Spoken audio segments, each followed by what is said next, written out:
అయితే ఉంది Gayatri. Right, thank you Kumar. Right, మరొక అంశం చూద్దాం. ఏపీ సీఎం చంద్రబాబు ఢిల్లీకి వెళ్లారు. గన్నవరం ఎయిర్పోర్ట్ నుంచి ప్రత్యేక విమానంలో ఢిల్లీకి వెళ్లారు. రేపు ఢిల్లీ నుంచి మహారాష్ట్ర వెళ్లనున్నారు చంద్రబాబు. అక్కడ జరిగే ఎన్నికల ప్రచారంలో ఆయన పాల్గొనున్నారు. ఎన్నికల ప్రచారంలో సీఎం చంద్రబాబుతో పాటు డిప్యూటీ సీఎం పవన్ కళ్యాణ్ కూడా పాల్గొంటారు. 2 రోజుల పాటు అక్కడే మకాం వేసి ఎలక్షన్ క్యాంపెయిన్ చేయనున్నారు. 2 రోజుల్లో మొత్తం 5 సభలు, 2 రోడ్ షోల్లో పవన్ పాల్గొంటారు. మరట్వాడ, విదర్భ, పశ్చిమ మహారాష్ట్రలో పవన్ కళ్యాణ్ ఎన్నికల ప్రచారం నిర్వహించనున్నారు. ప్రస్తుతం ఇదే అంశానికి సంబంధించి మనకి పూర్తి సమాచారం అందించడానికి విశాఖ నుంచి మా ప్రతినిధి రాజు సిద్ధంగా ఉన్నారు. రాజు. ఎస్ గాయత్రి, మహారాష్ట్ర ఎన్నికలు వేడి రాజుకుంటుందని చెప్పుకోవచ్చు. ఎందుకంటే పవన్ కళ్యాణ్ ఎంట్రీ ఇచ్చారంటేనే ఒక్కసారిగా పవన్ కళ్యాణ్ ఎంట్రీ తర్వాత మహారాష్ట్రలో ఎన్నికల యొక్క ప్రచారం మరింత హోరుగా జోరుగా సాగబోతుందని చెప్పుకోవచ్చు. ప్రస్తుతానికైతే ఏపీ సీఎం ముఖ్యమంత్రి చంద్రబాబు నాయుడు ఇప్పటికే ఢిల్లీ బయలుదేరడం జరిగింది. ఆయన 5 గంటల సమయంలో నిర్మలా సీతారామన్తో మొదటిగా భేటీ అవనున్నారు. భేటీలో ఆయన కొన్ని విషయాలు కూడా చర్చించబోతున్నారు. ఎందుకంటే ఏదైతే సెంట్రల్ ఎన్డీఏ కూటమిలో ఆంధ్రప్రదేశ్ కూడా ఉంది కనుక దానికి సంబంధించినంత వరకు కూడా ఏ విధంగా ఎటువంటి పాలసీస్ ఇంప్లిమెంటేషన్ చేయబోతున్నారు, అక్కడికి ఎటువంటి హామీలు ఇవ్వబోతున్నారు అనే దాని మీద కూడా పూర్తి స్థాయిలో మొదటిగా నిర్మలా సీతారామన్తో అయితే చర్చించబోతున్నారు. దాని తర్వాత 6 గంటల సమయంలో కేంద్ర మంత్రి జయశంకర్తో కూడా కలవబోతున్నారు. అక్కడ ఎందుకంటే జయశంకర్ కూడా మహారాష్ట్ర ఎన్నికలకు సంబంధించినంత వరకు పూర్తిగా కీలక బాధ్యతలు తీసుకున్నారు కనుక ఆ నేపథ్యంలో కూడా ఆయనతో కూడా భేటీ అవుతారు. దాని తర్వాత 7 గంటల తర్వాత కూడా ఏమైనా అవకాశం ఉంటే అమిత్ షాతో కూడా భేటీ అయ్యి ఏదైతే అక్కడ ఉన్న ప్రజలకు, మహారాష్ట్ర ప్రజలకు ఎటువంటి హామీలు గుప్పించబోతున్నారు, అదేవిధంగా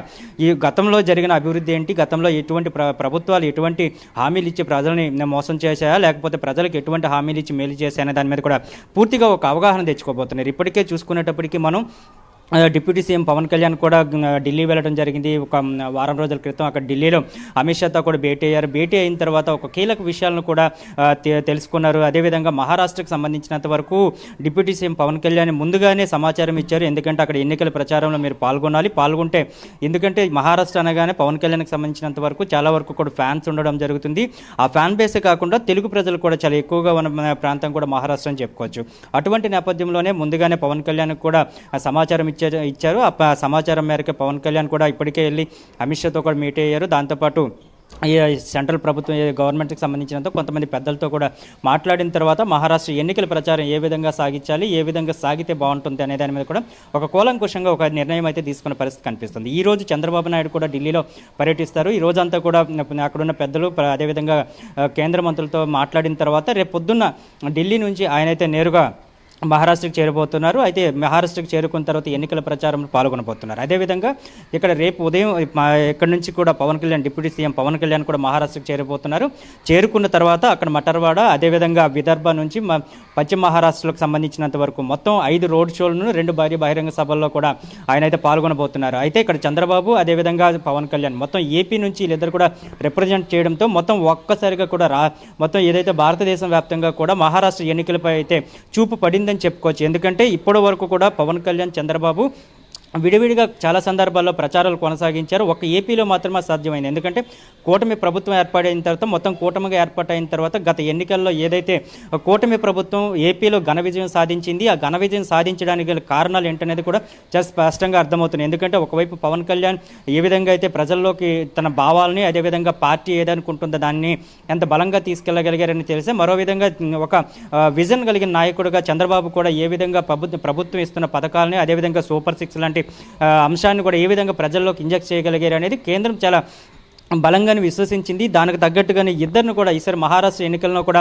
వీళ్ళిద్దరిని కూడా వాడాలని చెప్పి ఫిక్స్ అయినట్లుగా కూడా మనకు అర్థమవుతుంది. దీంతోనే ఒకవైపు పవన్ కళ్యాణ్, మరోవైపు చంద్రబాబు, ఒక విజన్ ఉన్న నాయకుడు, ఒక మాస్ ఫాలోయింగ్ నాయకుడు, ఇద్దరిని కలిపి మహారాష్ట్ర ఎన్నికల్లో కానీ ప్రచారానికి దించగలిగితే డెఫినెట్గా అక్కడ విజయం సాధించుకొని తీరుతామంటూ కూడా అక్కడైతే ఆశాభావం వ్యక్తం చేస్తారు. దీంట్లో భాగంగానే ఇప్పుడు చంద్రబాబును ఒకవైపు, మరోవైపు చూసుకునేటప్పటికీ పవన్ కళ్యాణ్ చేయబోతున్నారు. అయితే ప్రధానంగా ఇక్కడ చర్చ జరుగుతున్న విషయం అంటే ఏంటంటే మహారాష్ట్రలో పవన్ కళ్యాణ్ ప్రచారం చేస్తున్నప్పుడు ఎలా ఉండబోతుంది అనేది మాత్రమే ప్రధానంగా చర్చ జరుగుతుంది. ఎందుకంటే ఏపీలో కానీ తెలంగాణలో కానీ పవన్ కళ్యాణ్ కానీ ఒకవేళ ప్రచారానికి వెళ్తే అక్కడ ఉన్న మాస్ ఫాలోయింగ్ కానీ లేకపోతే పవన్ కళ్యాణ్ వెంట వచ్చే జన సైనికులు కానీ చాలా కొన్ని వేల సంఖ్యలో ఉంటారు. అయితే ఈసారి చూసుకునేటప్పటికీ రేపటి నుంచే పవన్ 2 రోజుల పాటు కూడా అక్కడే బస్ చేయబోతున్నారు. చంద్రబాబు కూడా 2 రోజులు కూడా బస్ చేయబోతున్నారు. అయితే అక్కడ ప్రచారం యొక్క విధానం ఏ విధంగా ఉంటుందనేది చాలా స్పష్టంగా అర్థమవుతుంది. ఎందుకంటే పవన్ కళ్యాణ్ ఏదైనా ఒక విషయాన్ని కుండబద్దలు కొట్టినట్టుగా కూడా చెప్పి అక్కడున్న ప్రజలు కానీ అక్కడున్న ప్రజల్లో ఉన్న అపోహలను కానీ తీసేసి స్పష్టంగా మా ప్రభుత్వం వస్తే లేకపోతే ఎన్డీఏ ప్రభుత్వం వచ్చినట్లయితే ఎన్డీఏ ప్రభుత్వం ప్రజలకు ఇటువంటి మేలు జరుగుతుంది, ఎన్డీఏ ప్రభుత్వం ఇచ్చే పథకాలు ప్రతి ఒక్కరు కూడా ఈ విధంగా అందగలుగుతాయి. ఎందుకంటే ఎన్డీఏ ప్రభుత్వంలో చేసే మంచి చెడు 2 చెప్పగలుగుతారు. ఎందుకంటే గతంలో మీరు ఏదైతే పోగొట్టుకున్నారో ఈసారి మేము అది ఇవ్వగలుగుతామంటూ కూడా పవన్ కళ్యాణ్ చాలా స్పష్టంగా చెప్పగలుగుతారు. ఎందుకంటే పవన్ కళ్యాణ్కి ఇప్పటికే జాతీయ నాయకుడిగా ఒక గుర్తింపు వచ్చింది. మొన్నటి వరకు చూసుకునేటప్పటికీ కేవలం ఏపీలోనే ఒక్క సీటు కూడా లేని పవన్ కళ్యాణ్ అంటూ కూడా మాట్లాడిన వారు ఈరోజు జాతీయ రాజకీయాల్లో పవన్ కళ్యాణ్ చెప్తున్న చక్రాన్ని చూసి ఆశ్చర్యపోతున్నారనేది చాలా స్పష్టంగా అర్థమవుతుంది. ఒక్కసారి చూడాలంటే ఎందుకంటే అక్కడ ప్రధానమంత్రి నుంచి కూడా అమిత్ షా వరకు కూడా ప్రతి ఒక్కరు కూడా పవన్ కళ్యాణ్ ప్రచారానికి వస్తే తప్పకుండా అక్కడ ఓట్ బ్యాంక్ అనేది పెరుగుతుంది, ఓట్లు అయితే తప్పకుండా అక్కడ ఓట్లను ఆకర్షించగలుగుతాం అనేది ఒక నమ్మకాన్ని క్రియేట్ చేయగలిగిన వ్యక్తి పవన్ కళ్యాణ్.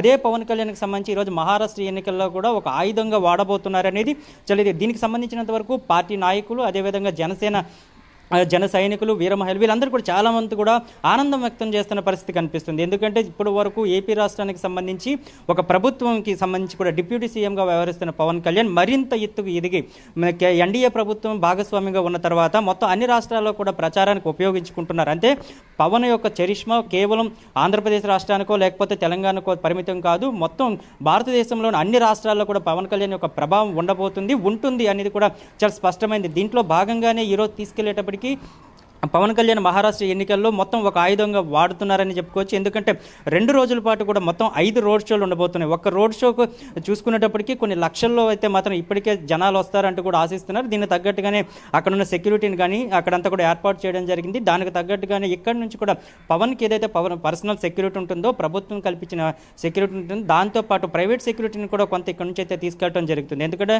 పవన్ కళ్యాణ్ రోడ్ షో చేస్తున్నాడంటే డెఫినెట్గా దానికి వేల మంది అక్కడికి వచ్చి చేరుకునే అవకాశం ఉంది కనుక రోడ్ షోలో ఎటువంటి ఇబ్బంది లేకుండా పూర్తి స్థాయిలో పవన్ కళ్యాణ్ ప్రొటెక్షన్ కలిగించే విధంగా అయితే అక్కడ ఎన్డీఏ ప్రభుత్వం ఇప్పటికే నిర్ణయం తీసుకుంది. అదేవిధంగా మహారాష్ట్రకు సంబంధించినంత వరకు అక్కడ స్థానిక ఏర్పాట్లు కూడా చేసిన పరిస్థితి కనిపిస్తుంది. అయితే 2 రోజుల పాటు కూడా పవన్ అక్కడ ఎటువంటి కీలక వ్యాఖ్యలు చేయబోతున్నారు, ప్రజలకు ఎటువంటి విషయాలను చెప్పబోతున్నారు అనే దాని మీదే ఇప్పుడు ప్రధానంగా చర్చ జరుగుతుంది. ప్రతి ఒక్క రాజకీయ విశ్లేషకులు ఇప్పుడు హాట్ టాపిక్గా మారుతుంది ఏంటంటే మహారాష్ట్రలో పవన్ కళ్యాణ్ ఒక హామీలు ఏ విధంగా ఉండబోతున్నాయి. ఎందుకంటే ఆయన చాలా స్పష్టంగా చూసాం ఇప్పుడు ఏపీలో గత ఎన్నికల్లో జరిగినప్పుడు ఆయన సూపర్ 6 అనే దానికి ఎంత స్పష్టంగా ఇచ్చారు, ఇచ్చిన హామీని ఏ విధంగా నెరవేర్చుకుంటూ వస్తున్నారో దీన్నే రోల్ మోడల్గా చూపించబోతున్నారా లేకపోతే ఏంటి అనే దాని మీద కూడా ఉంటుంది. ఎందుకంటే ఏపీ ప్రభుత్వానికి సంబంధించి ఆయన ఎటువంటి స్టాండర్డ్స్ మెయింటైన్ చేస్తున్నారు, ఇప్పటి వరకు కూడా మొత్తం కూటమి ప్రభుత్వంలో పవన్ కళ్యాణ్ ఎంత కీ రోల్గా వ్యవహరిస్తున్నారో ప్రతి ఒక్కరికి అర్థమైంది. అయితే ఇదే పవన్ కళ్యాణ్కి సంబంధించినంత వరకు ఇప్పుడు మహారాష్ట్ర ఎన్నికల్లో ఆయన ఓన్ స్పీచే ఉండబోతుందా లేకపోతే ఎన్డీఏ ప్రభుత్వం తరఫున అక్కడ అమిత్ షా కానీ లేకపోతే బీజేపీ ప్రభుత్వం కానీ ఇచ్చిన స్క్రిప్ట్ ఉండబోతుంది అనేది కొంతమంది ఆలోచిస్తున్నారు. కానీ పవన్ కళ్యాణ్ వరకు ఒక స్థితప్రజ్ఞత కలిగిన ఒక రాజకీయ నాయకుడు అని చెప్పుకోవచ్చు. ఎందుకంటే రాజకీయాల్లో సుదీర్ఘంగా చూసుకునేటప్పటికీ ఆయన ప్రజారాజ్యం పార్టీ నుంచి కూడా ఎన్నికల ప్రచారం ఆయన కొత్త ఏం కాదు.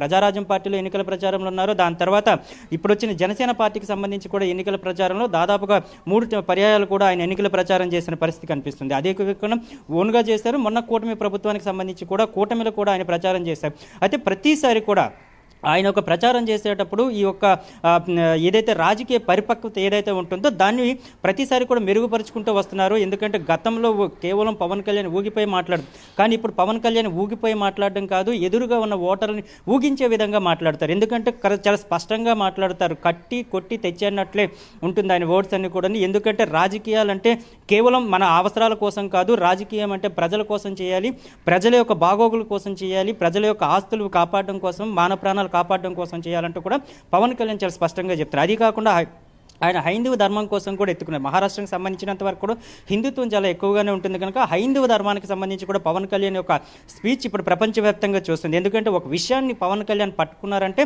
తప్పకుండా దానికి సంబంధించినంత వరకు లోతుగా వెళ్ళి దాన్ని అధ్యయనం చేసి దాని యొక్క పూర్తి స్థాయిలో కూడా దాన్ని ఈ యొక్క సమస్యను రూపుమాపడానికైతే పవన్ కళ్యాణ్ కృషి చేస్తాడు, దాని మీద మాట మీద నిలబడతాడు అనేది మాత్రం చాలా స్పష్టంగా ఉంటుంది. దానికోసమనే పవన్ కళ్యాణ్కి సంబంధించి ప్రజలందరిలో కూడా ఒక నమ్మకం ఏర్పడింది కనుక ఈ నమ్మకాన్ని మహారాష్ట్రలో కూడా ఎన్డీఏ ప్రభుత్వం అదేవిధంగా బీజేపీ అక్కడ కూడా ఉపయోగించుకోవాలని చెప్తుంది. ఎందుకంటే బీజేపీ కానీ అక్కడ కానీ ఉపయోగించుకుంటే మాత్రం తప్పకుండా ఒక పవన్ కళ్యాణ్ యొక్క ప్రభంజనం మరొకసారి కూడా మహారాష్ట్రలో కనిపించబోతుంది కనుక ఈ నేపథ్యంలోనే పూర్తి స్థాయిలో అక్కడ చంద్రబాబు అదేవిధంగా ఇటు పవన్ కళ్యాణ్ ఇద్దరు కూడా 2 రోజుల పాటు పర్యటించనున్నారు.